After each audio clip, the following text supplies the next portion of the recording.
What if I told you that the most dangerous thing in your body is not a disease, but the cause behind most of them? And almost no one wants to talk about it directly, not because it's rare, not because it's complicated, but because it doesn't show up the way you expect.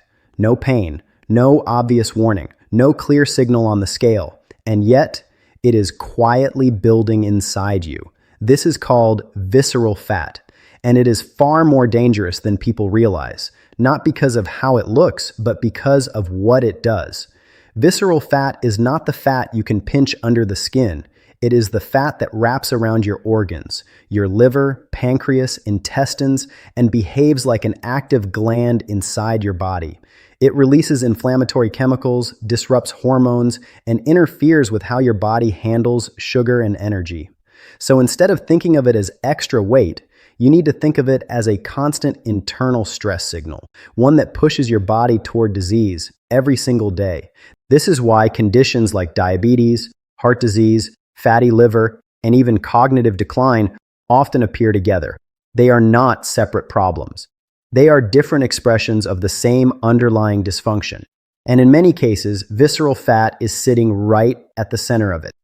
Good morning, everyone. I'm Dr. Bennett, and I've spent the last 2 decades of my life researching metabolic health and fasting. And today I'm going to explain everything about visceral fat, from how you can check its level in your body to how you can reverse it. Because do you know what makes visceral fat the most dangerous of all? You can have high visceral fat and still look completely normal. Your weight can be fine. Your body may not appear overweight. You may even be told everything looks okay. But internally, fat is accumulating in places it should not be. This is why so many people are caught off guard. They say, I don't understand, I'm not even overweight, because the scale does not measure where fat is actually stored. But today, if you stay with me till the end of this lecture, you'll learn every small detail that your doctor might never be able to teach you. Also, if you're seeing me for the first time, make sure to hit that red subscribe button and turn on the bell icon on my channel. Because trust me, you're going to love my future videos if you like raw science-backed lectures. Now let's understand how this fat actually builds, because it is not one bad decision, it is repetition. Eating all day, snacking between meals, constant exposure to sugar and refined carbohydrates, poor sleep, chronic stress, all of this keeps one hormone elevated, insulin. Insulin tells your body to store energy. When it rises occasionally, that is normal. But when it stays elevated throughout the day, your body never gets access to stored fat, so it keeps storing. And over time, that storage shifts inward, around your organs. That is visceral fat. And once it begins, it creates a cycle. More visceral fat leads to more insulin resistance. More insulin resistance leads to higher insulin. And higher insulin leads to even more fat storage. A silent loop, one that continues for years before it shows up as a disease. And the uncomfortable truth is most doctors know about visceral fat. They understand insulin resistance. They understand inflammation. They understand how these processes are connected, but the system is not designed to remove the root cause. It is designed to manage the outcome. When someone develops high blood sugar, they are treated for diabetes. When blood pressure rises, they are treated for hypertension. When cholesterol shifts, they are treated for heart risk. Each condition is addressed separately, but the underlying driver, visceral fat, and the metabolic dysfunction behind it often remains untouched. Not because your doctor doesn't care, but because root cause correction requires time, behavior change, and patient participation. It cannot be solved with a prescription alone. And that is the limitation. Medications can control numbers. They can reduce risk, but they do not remove the signal that is creating the problem. So the process continues in the background.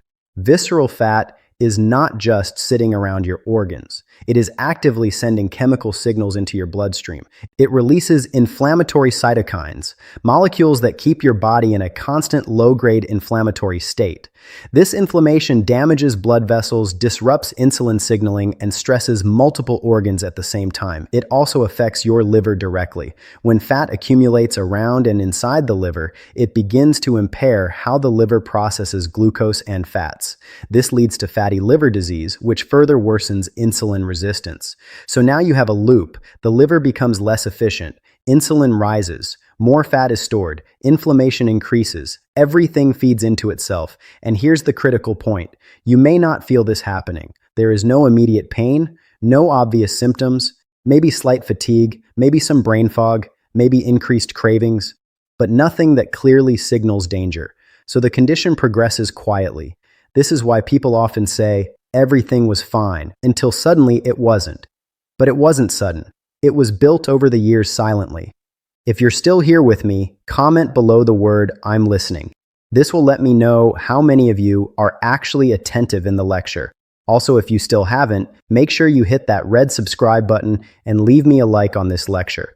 This small gesture will motivate me to take more lectures. Now let's connect this back to appearance, because one of the biggest misconceptions is that you need to be overweight to have a problem. That is not true. You can be lean on the outside and still carry significant visceral fat internally. This is especially common in people who eat frequently, rely on processed foods, or have high stress and poor sleep, even if their total calorie intake is not excessive. The body is not just responding to how much you eat, it is responding to how often you eat and how your hormones behave throughout the day. So someone eating small amounts frequently can still maintain high insulin levels all day long, and that keeps fat locked in. Now I'll show you a few simple ways to detect whether visceral fat may be present without complicated tests, and what signals your body is already giving you if you know how to look. You don't need advanced scans to get a strong indication. Your body gives you signals. You just have to know what to look for.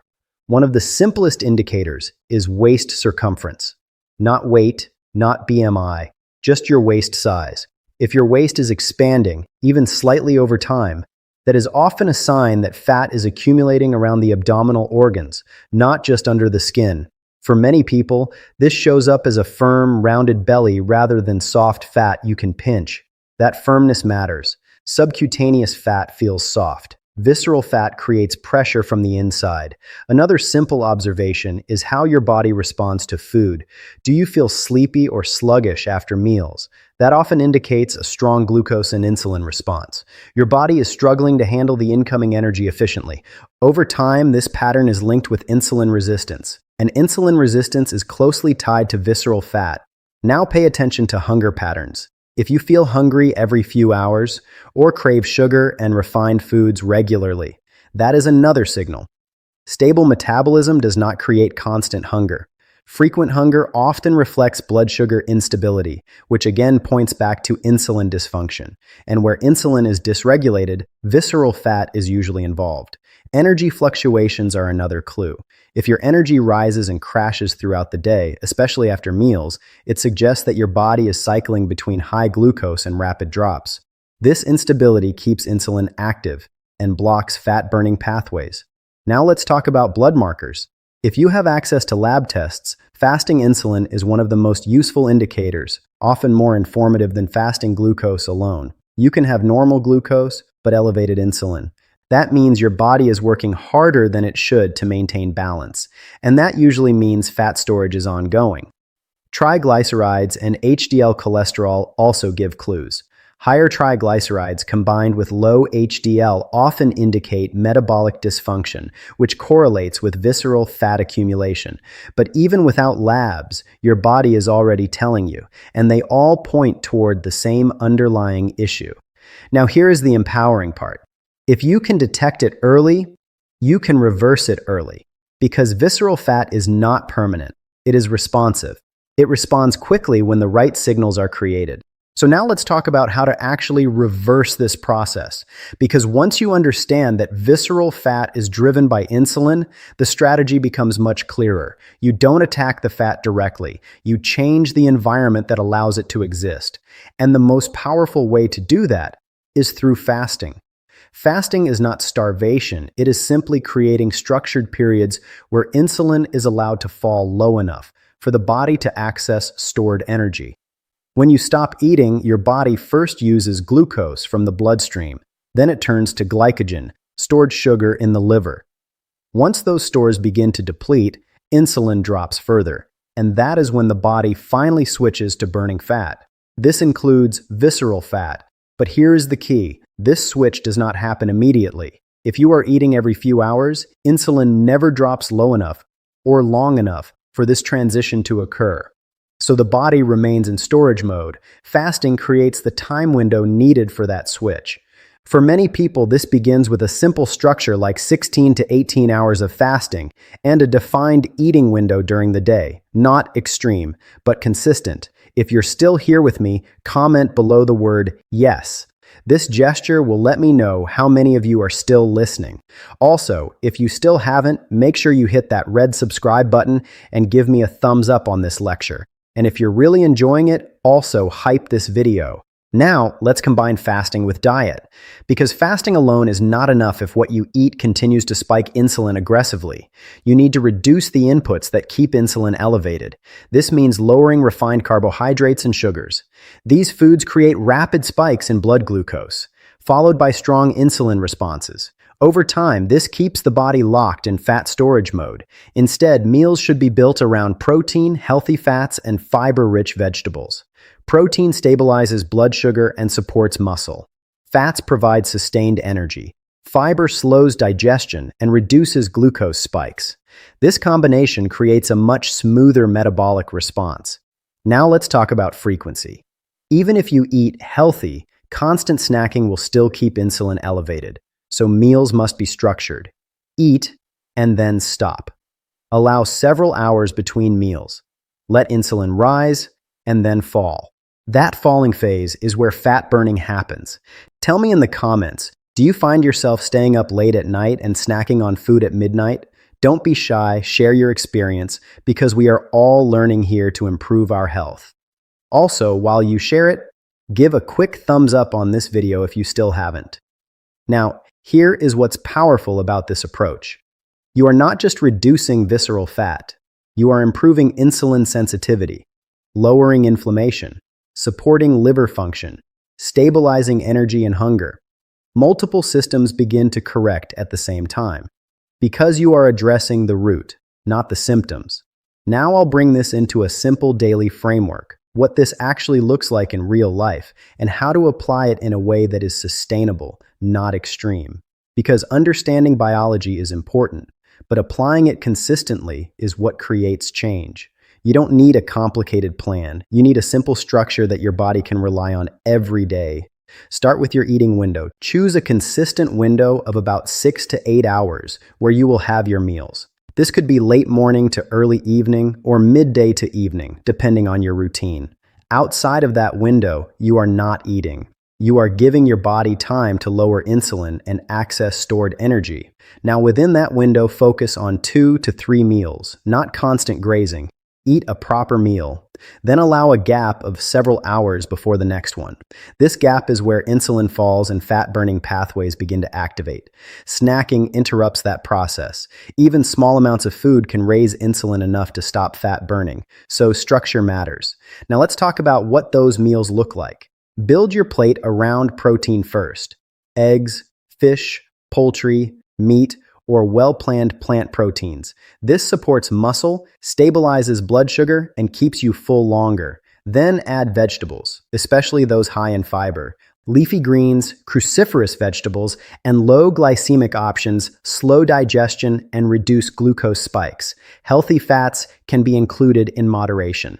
They provide sustained energy and help with satiety, but they should not become excessive. Now remove what drives the problem. Reduce sugar.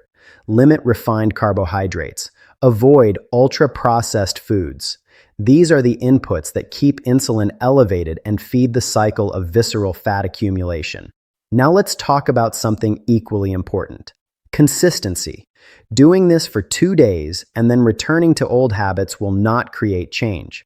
But when this pattern is repeated daily, your body begins to adapt. Hunger becomes more predictable.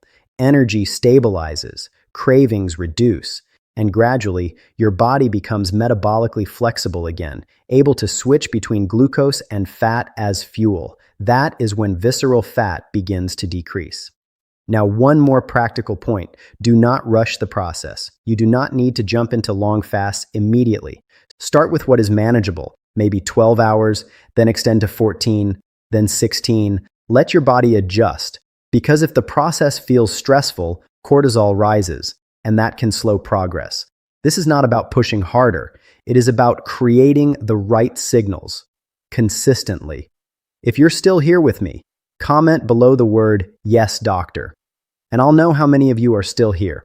Also, if you still haven't, make sure you hit that red subscribe button and turn on the bell icon. Also, leave me a like on this lecture. This small gesture will motivate me to take more lectures on a daily basis. So, now let me bring this all together in a way that is clear and grounded in reality. Visceral fat is not the enemy you fight directly. It is the result of signals your body has been receiving for years: constant eating, frequent insulin spikes, poor sleep, chronic stress. These signals tell the body to store and to protect that storage. So the solution is not extreme dieting.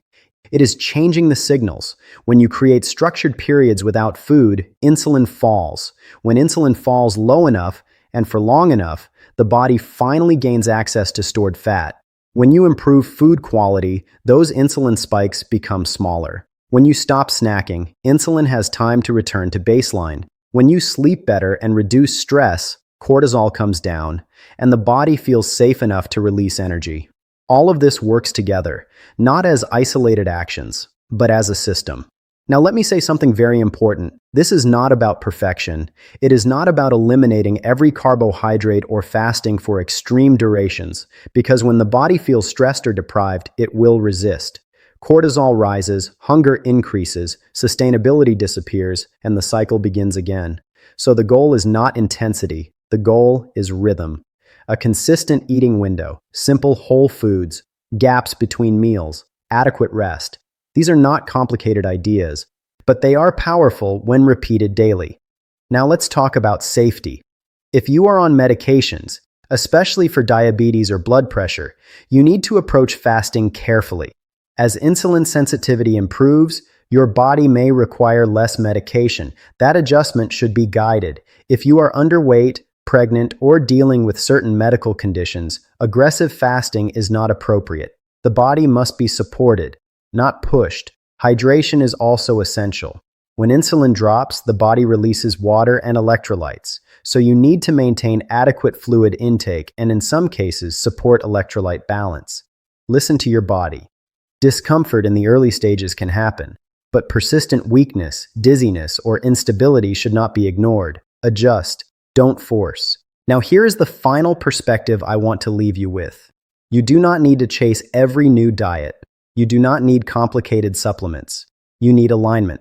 When your hormones, eating patterns, and daily rhythm align with your biology, your body begins to correct itself.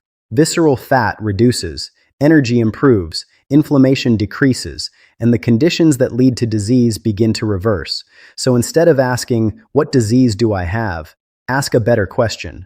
What is my body trying to adapt to? Because when you change that, you don't just treat disease.